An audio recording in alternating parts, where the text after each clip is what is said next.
So we recently got the new update for Bedrock on this realm, and I think, I'm not sure, but I think there's some sort of graphical glitch. Because the cocoa beans are enormous. Don't get me wrong, I would love if cocoa beans were that sort of size, and also if chocolate and cookies came this size as well, but I don't know what to do about this, because I don't actually know where the block is.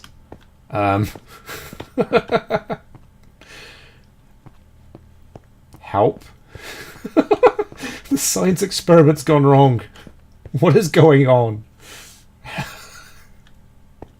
I'm gonna try and fix this. Hang on. So it turns out the cocoa bean issue is a purely Sphax issue, so we might have to stick around with the default textures for a little while at least. If you prefer them, let me know in the comments. I don't mind switching back to the default. I do love the cartoony aspect of Sphax. If I could have Faithful Vanilla on this, I probably would take Faithful Vanilla. But yeah, I don't know. Let me know if you want me to switch back or not. But the reason I've switched back for now is because I had planned on making a bit of a cocoa bean farm, and that's kind of impossible with the cocoa beans the way they were in Sphax. Obviously, that would look interesting, and I'm probably going to switch back just to see what it looks like when it's finished. But yeah, it's not ideal. So the plan is, at the back of the farm area here, we've got this little room, and what I want to hook up is a couple of jungle trunks, I guess, with a piston system and an observer system. So when a piston at the bottom is pressed, it pushes all of them up, and then the observer at the top there notices the change in the block, sends a signal to the pistons, which pushes them back down, ready to be replanted as such, and then all the cocoa beans could just be picked up manually. I'm not going to be needing horrendous amounts of cocoa beans, so I feel like having a massive farm would be a bit overkill, really. But get rid of that button. Boop. But yeah, we'll get cracking on that. And believe it or not, that's the farm.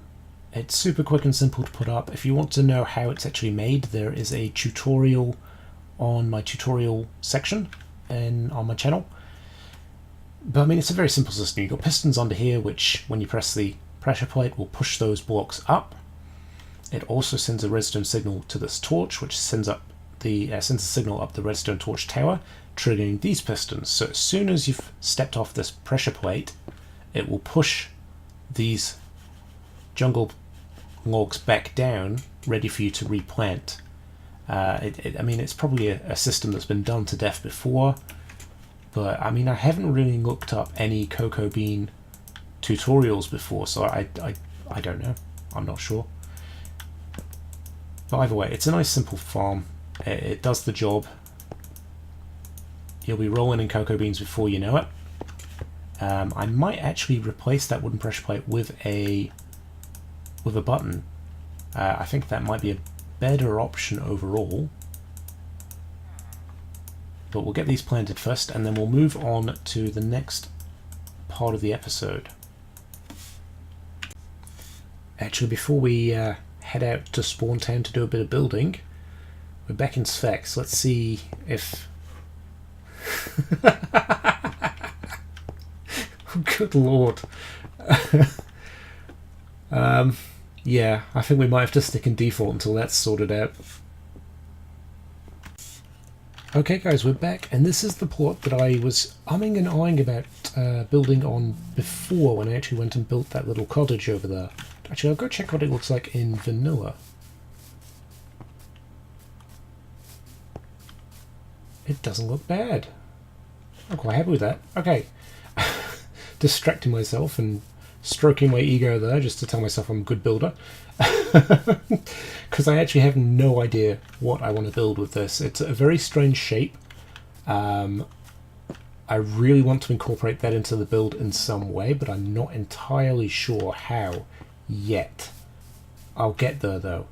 I will cut back when I've started laying the foundations and I've made progress that I feel is positive. I'll see you soon. Right, now I've made a choice that I may regret. I'm not sure yet. I've decided I want a diagonal entranceway, and I've got to now figure out a way to make this space work. I think this will just be the entrance hall, and then it will go up a second story. If I can get over, there we go.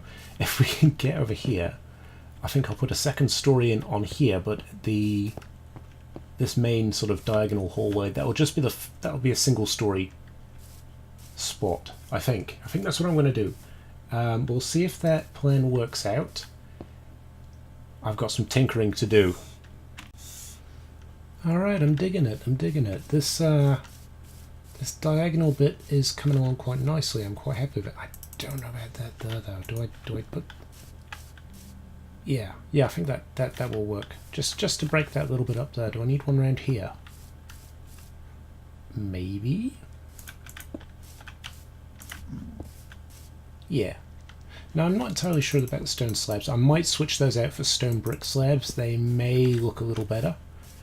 The other option I have is potentially a full block of cobblestone and then cobblestone wall up. That could look quite nice. I'm going to play around with this bottom layer a little bit more before I start on the second layer. So I'll cut back when I'm happy with it and we've started mapping out the top floor. I've got a distinct feeling this is going to be an interesting build. It's coming together, but there's a lot of angles and stuff that I've got to work out, especially at this part of the roof here. So I'm going to get started on filling in the sort of inside walls of this build now, and then we can probably go from there and try and figure out exactly how these roofs are going to come together. Right, so we're pretty much finished. The roof took a long time, especially this little bit here. It's got a really cool shape to it. I really like the shape. I'm quite happy with how this has turned out.